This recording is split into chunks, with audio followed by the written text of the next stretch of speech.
Okay, so good day to everyone. Again, this is your discussion for Afro-Asian Literature Unit 1 for the topic Chinese Literature. I am your teacher, Ms. Amelia Corpus. So for the introduction, we have here Afro-Asian literature is a sign of new and modern times. It teaches people and allows them to learn about different experiences and cultures from all over the world. It also tells people about the unique struggles and successes of Afro-Asian literature. This Afro-Asian literature plays a very significant role in erasing our ignorance in terms of the culture of the other country, so that pag pumunta tayo sa kanila or we try to visit them, we are no longer ignorant of their culture, of their beliefs, and everything about them. Although not everything about them we will know, but that their culture is being reflected in their literary pieces. That's why Afro-Asian literature or studying Afro-Asian literature is a very significant part of our life, or especially in your life as students. So under Afro-Asian literature, we're going to study the different literary pieces and literary history of China, Japan, India, and many other countries. But this time, let us first discuss the historical background of Chinese literature.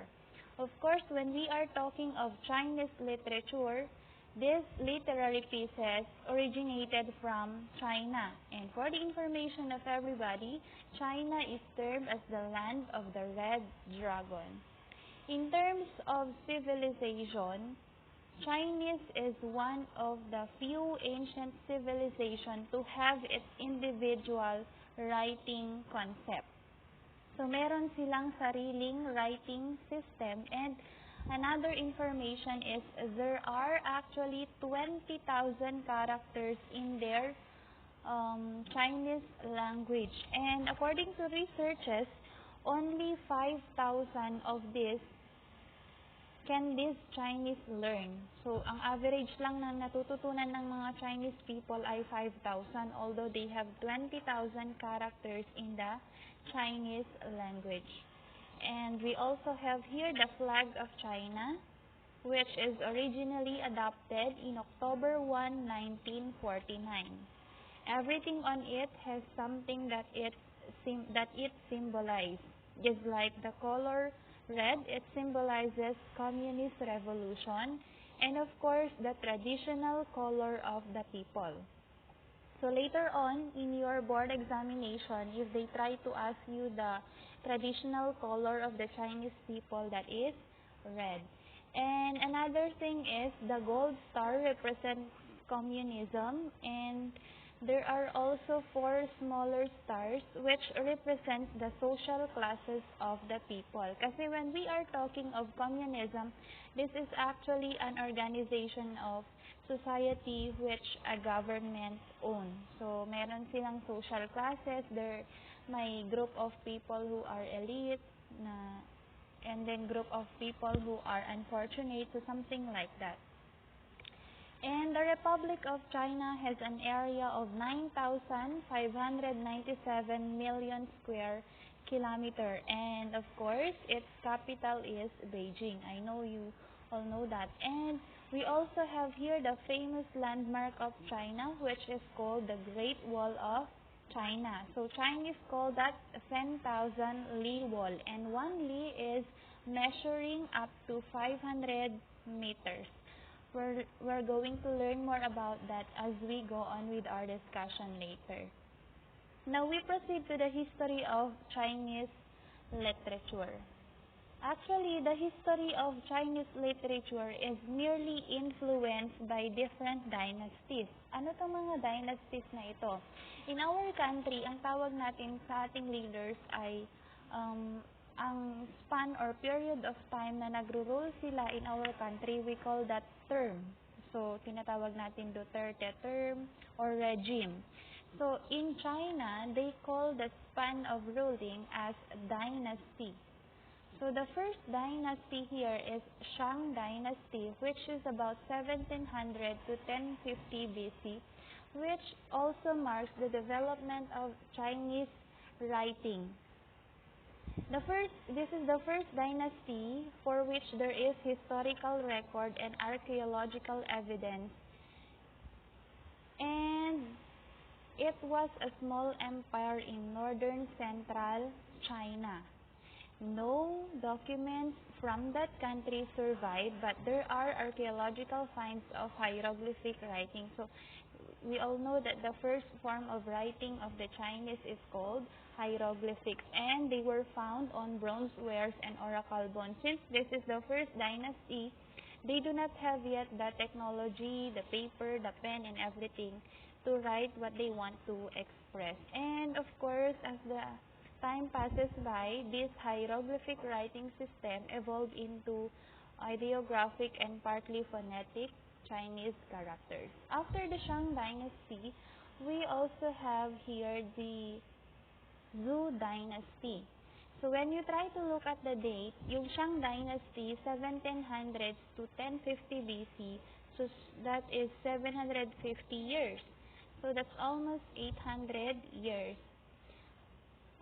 Shang dynasty was conquered by Zhou dynasty. That's why Zhou dynasty reigned in 1045 to 255 BC. Shang dynasty was conquered because they were fragmented. And this Zhou dynasty marks the emergence of basic philosophical and religious literature. So dito nag-emerge yung mga literary pieces which reflects the religious belief of the Chinese people. And also in this period, the Chinese called the simultaneous emergence of religions and philosophies the 100 schools of thought, because there were a lot of Chinese writers who emerged during this period. So tinatawag nila noon itong period na ito as 100 schools of thought because there were a lot of writers na nag-emerge.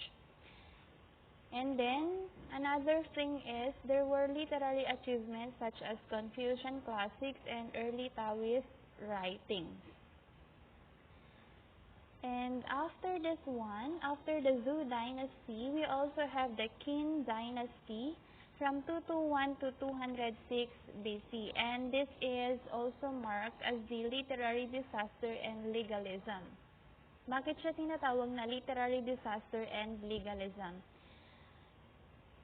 Here, on this period, the emperor tried to burn all the literary pieces that emerged during the Zhou dynasty. And bakit sinasabing legalism? He tried to establish a standardized classical language for all literary pieces. So according to the emperor, Emperor Qin, named Lisi,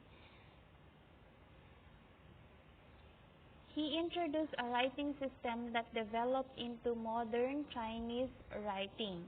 And this standardization was meant to help control the society. So ang gusto lang noon ng emperor under Qin dynasty is kailangan ang literary piece lang na ma-produce natin is ang kanyang content lang ay scientific and medical content. That is all about the Qin dynasty. Next, we proceed to Han dynasty. Han dynasty marks the emergence of scientific and historical texts.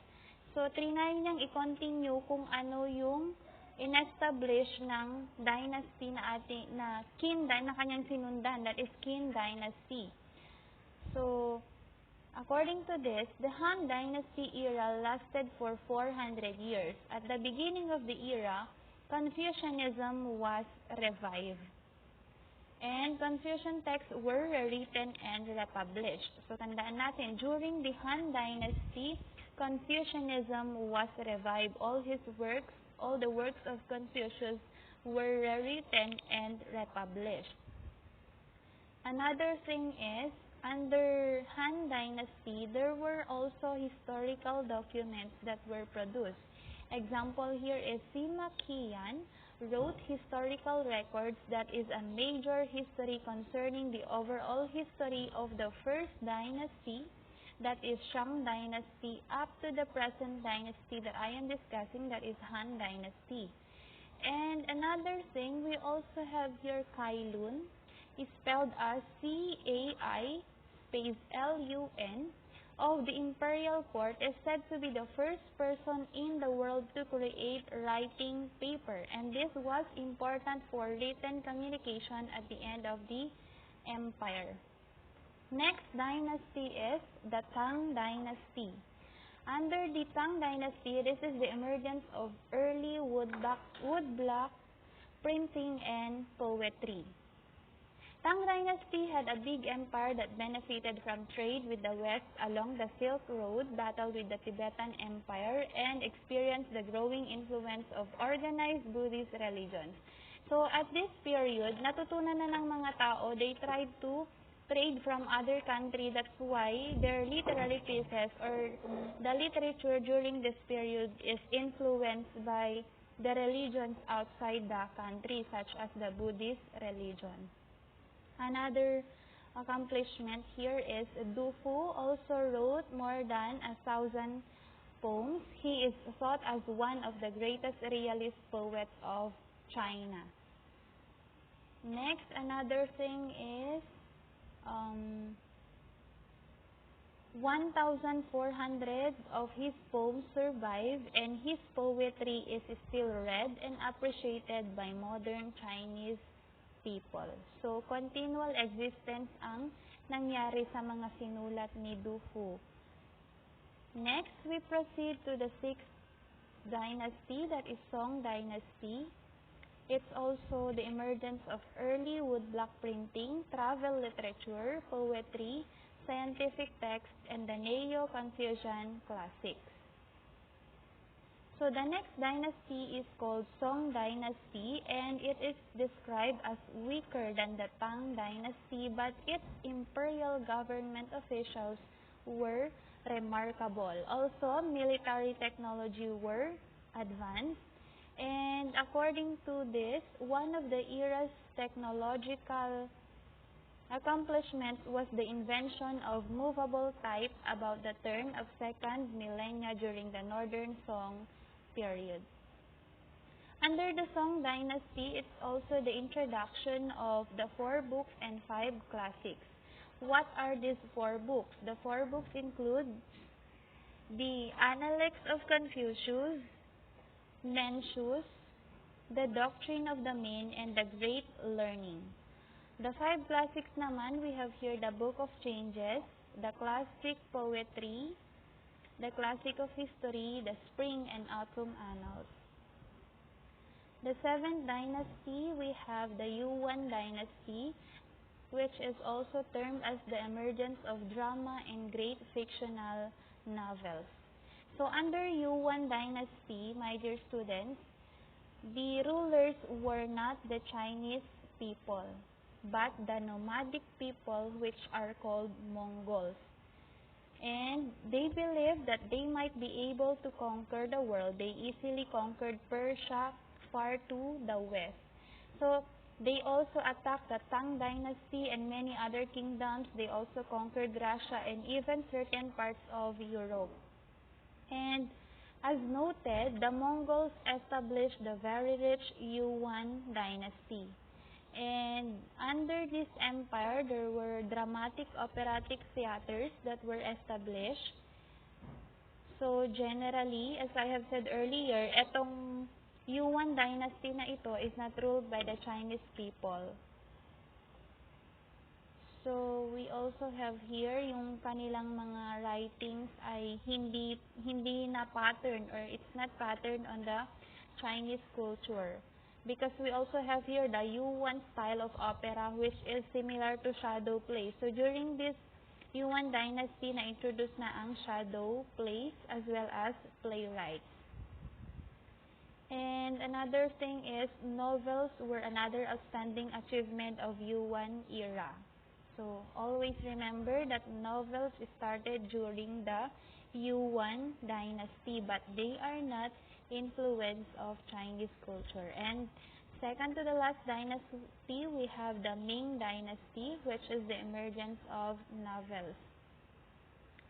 The Chinese rebelled against the Mongols. So, bakit nag-rebels ang mga Chinese against the Mongols? Because the Mongols were not patronizing the culture of the Chinese people. So that Ming Dynasty era began about 1368.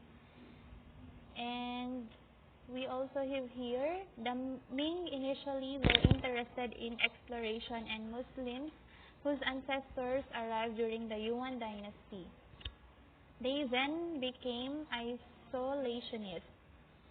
And we also have here the journey to the west is based on the historical journey of Buddhists to India during the Tang era to learn Buddhist teaching and bring back scriptures and information. So the rulers or the people under Ming dynasty tried to restore what was lost to them because Yuan dynasty tried to erase the Chinese culture.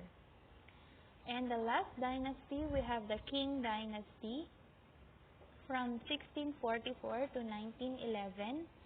So this is already early 19th century. Novels and pre-modern literature were introduced. The Manchus invaded the Ming Empire from the north and established the last dynasty called the Qing dynasty. The Manchus were not again Chinese, but they retained the Neo-Confucian governing system of the Song and Ming eras. So the difference between the Yuan dynasty and the Qing dynasty is that the rulers in Yuan dynasty were not Chinese, and they did not patronize the Chinese culture, but this Qing dynasty, the rulers under this, were not also Chinese, but they retained Neo-Confucian governing system. And Confucianism is under Chinese literature. And we also have here the Qing dynasty came under increasing attack from both internal rebellions and foreign countries. At the end of the Qing dynasty era, the dynastic rulers came under increasing pressure both from foreign attacks and internal rebellions. Finally, there was a general sense of crisis and intellectuals started translating foreign works on science, politics, and literature because there was a continuous war between or within the country and outside the country. Yung mga writers, they tried to preserve their works by translating it into other languages so that when it will be sold to outside their country, then it will still be established even if they will end their life through the continuous war that is happening within them and even outside or even from the foreign attacks. So that is all about the different dynasties which influence their Chinese literature. Next, we proceed to the three Chinese philosophies, namely the Confucianism, Taoism, and Buddhism. Confucianism, Taoism, and Buddhism are considered the three pillars of ancient Chinese society. As philosophies and religions, they are not only influenced in spirituality, but also government, science, the arts, and social structure. Through their specific beliefs and teachings, they have occasionally been in odd with each other. So, understanding the unique interplay between these three traditions gives great insight into ancient Chinese society as well as modern times. So let us first look into the details of Confucianism. Confucianism is considered as a way of life for ancient Chinese people. So when you say way of life, so for them, according to the Chinese people, so it teaches them how to live their life. Another thing is the founder of Confucianism is Confucius, who lived from 551 to 479 BCE. He is a philosopher and at the same time a political figure during this period. And also, Under Confucianism, Confucius presented religious precepts and translated them into guidelines for social mores. Next one, teachings gave guidance on all levels of ancient Chinese life, from interaction between family members and in the public sphere to educational standards and how states should be governed. So, yung belief kanina na sinabi niyang way of life ang Confucianism, it was applied in wider context from friends to families to communities up to the whole state. And next one, we also have Confucianism were conservative and told people to maintain their role in social order. The philosophy was used by the state to keep the status quo from that time forward. So Confucianism became the dominant political philosophy during the Han Dynasty because this is the reason. Confucian teachings were conservative and told people to maintain their role in social order. As I have mentioned kanina, Chinese practiced the communism. And next, Chinese philosophy is Taoism, but sometimes it is also called Taoism. This is a Chinese religion that developed a bit after Confucianism. That is exactly around 2,000 years ago.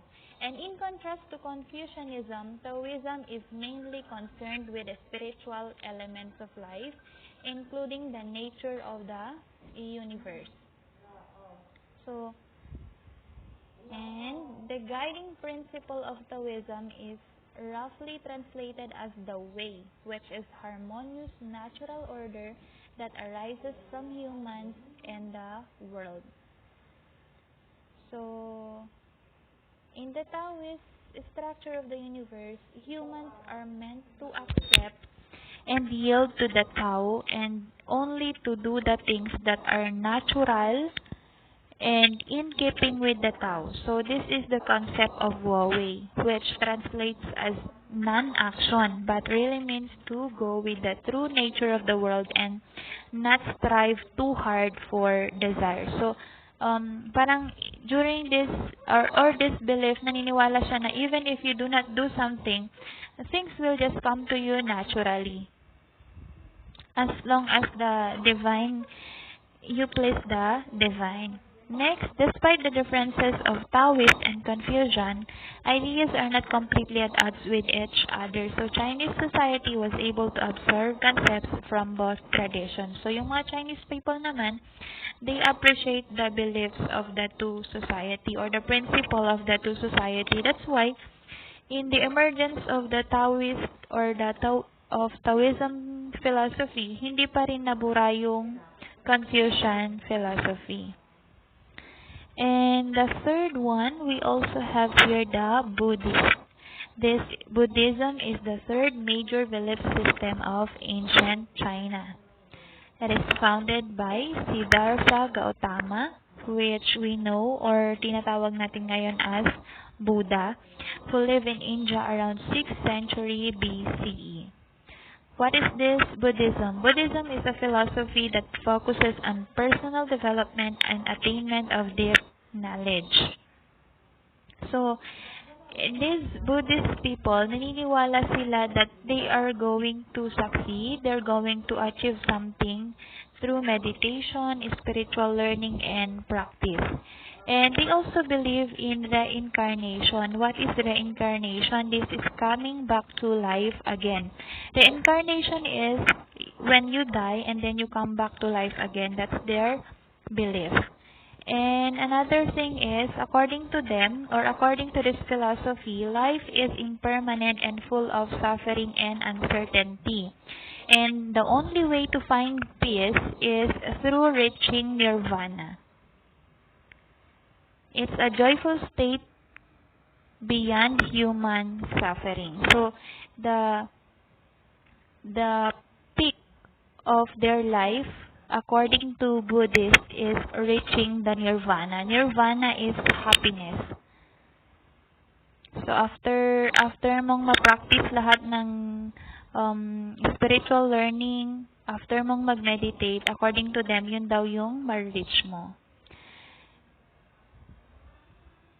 Next, values and ideas from Confucianism, Taoism, and Buddhism are still prevalent in Chinese culture today despite the differences and occasional contradictions between the three traditions. So magkakaiba yung philosophies na yon, Confucianism, Taoism, and Buddhism, but these Chinese people tried to embrace them one by one, not living one belief. Parang hindi naman nila in-erase totally yung Confucianism, hindi naman nila in-erase yung Taoism just because na-introduce ang Buddhism.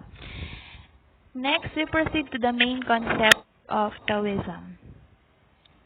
Taoism is the most important strain of Chinese thought after Confucianism.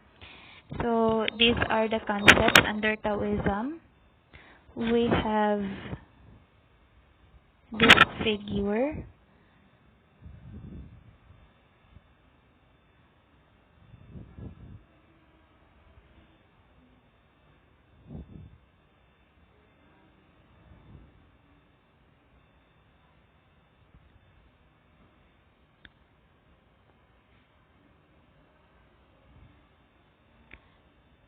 And the main concepts of Confucianism, they are the following.